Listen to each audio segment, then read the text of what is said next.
বাংলাদেশের তথ্য ও যোগাযোগ প্রযুক্তি এবং টেলিকম খাতে সামিট গ্রুপের একচ্ছত্র আধিপত্য ক্রমশ স্পষ্ট হয়ে উঠছে। বিশেষজ্ঞদের মতে সরকারের সরাসরি পৃষ্ঠপোষকতা, বিশেষত স্বৈরাচার শেখ হাসিনার পুত্র সজীব ওয়াজেদ জয়ের সহায়তার ফলে প্রতিষ্ঠানটি দেশের ইন্টারনেট অবকাঠামোর বড় অংশের নিয়ন্ত্রণ পেয়েছে। একের পর এক লাইসেন্সের মাধ্যমে সামিট গ্রুপ বর্তমানে দেশের 50%-এরও বেশি ইন্টারনেট খাতের নিয়ন্ত্রক হিসেবে আবির্ভূত হয়েছে। 2009 সালের পর থেকে সামিট গ্রুপ টেলিকম খাতে উল্লেখযোগ্যভাবেই প্রবেশ করে। প্রথমে তারা national telecom transmission network NTTN licence পায় এবং পরে একে একে ইন্টারন্যাশনাল টেরেস্ট্রিয়াল কেবল ITC, international internet gateway IIG এবং ইন্টারনেট সার্ভিস প্রোভাইডার ISP লাইসেন্সও লাভ করে। এসব লাইসেন্স পাওয়ার মাধ্যমে সামিট গ্রুপ দেশের আন্তর্জাতিক ইন্টারনেট সংযোগের অন্যতম প্রধান নিয়ন্ত্রক শক্তিতে পরিণত হয়।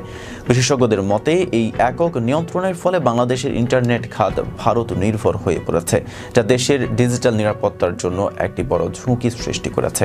সরকারি খাতের সক্ষমতা থাকার পরও সামিট সহ বেশ কয়েকটি প্রতিষ্ঠান ভারত থেকে ব্যান্ডউইডথ আমদানি করেছে, ফলে দেশের ডিজিটাল অবকাঠামো বিদেশি শক্তির উপর নির্ভরশীল হয়ে পড়েছে। 2012 সালে বাংলাদেশ টেলিযোগাযোগ নিয়ন্ত্রণ কমিশন BTRC 6টি প্রতিষ্ঠানকে ITC লাইসেন্স প্রদান করে, যার মধ্যে সামিট অন্যতম। অনেক বিশেষজ্ঞ মনে করেন এই লাইসেন্স প্রদান নীতিমালা লঙ্ঘন ছিল এবং এটি প্রতিযোগিতার পরিপন্থী। সামিটের একচ্ছত্র দখলের ফলে বর্তমানে বাংলাদেশের ইন্টারনেট অবকাঠামো ভারতের উপর অত্যন্ত নির্ভরশীল হয়ে পড়েছে। বাংলাদেশে ভারত থেকে আমদানিকৃত ব্যান্ডউইডথের পরিমাণ দিন দিন বৃদ্ধি পাচ্ছে। বর্তমানে দেশের প্রায় 70% ব্যান্ডউইডথ ভারত থেকে আসে, যার মধ্যে 50%-এরও বেশি সামিট গ্রুপের নিয়ন্ত্রণে। বিশেষজ্ঞরা মনে করছেন যদি ভারত রাজনৈতিক কারণে ব্যান্ডউইডথ সরবরাহ বন্ধ করে দেয় তাহলে বাংলাদেশের ইন্টারনেট পরিষেবা বিপর্যস্ত হয়ে পড়বে।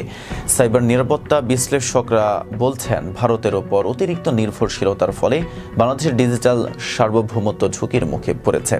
ইন্টারনেট অবকাঠামোর এমন নিয়ন্ত্রণ কেবলমাত্র ব্যবসায়িক দিক থেকেই নয়, বরং জাতীয় নিরাপত্তার দৃষ্টিকোণ থেকেও উদ্বেগের কারণ হয়ে দাঁড়িয়েছে। সরকার এখনও কার্যকরভাবে এই নির্ভরশীলতা কমানোর জন্য পর্যাপ্ত ব্যবস্থা গ্রহণ করেনি। তবে BTRC এবং সরকারের কিছু নীতিমালা পরিবর্তনের মাধ্যমে ভবিষ্যতে এই নির্ভরশীলতা কমানোর পরিকল্পনা চলছে। বাংলাদেশ সরকার ভারত থেকে ব্যান্ডউইডথ আমদানি কমিয়ে নিজেদের সক্ষমতা বাড়ানোর উদ্যোগ গ্রহণ করেছে।